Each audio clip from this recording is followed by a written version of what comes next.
Commencement স্পিচটা তুমি কি শুনেছিলে? কয়েকজন বাদে বেশিরভাগ মানুষ হয়তো বলবে যে না, আমি শুনিনি। আর এই না শোনার একটা বিশেষ কারণ হতে পারে সেই স্পিচটা ইংলিশে ছিল।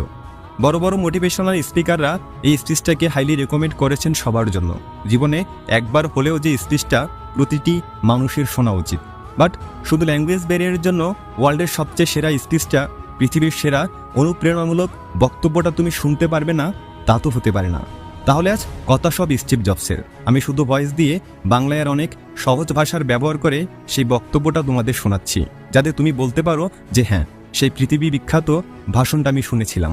তাহলে কিছু সময়ের জন্য মনের সব চিন্তার বাইরের কোলাহল থেকে নিজেকে একটু মুক্ত করে নাও। তুমি আজ সেটাই শুনতে চলছো যার মাধ্যমে তোমার পুরো জীবনটা পরিবর্তন হয়ে যেতে পারে। চলো তাহলে শুরু করা যাক। পৃথিবীর অন্যতম শ্রেষ্ঠ বিশ্ববিদ্যালয়ে তোমাদের সমাবর্তন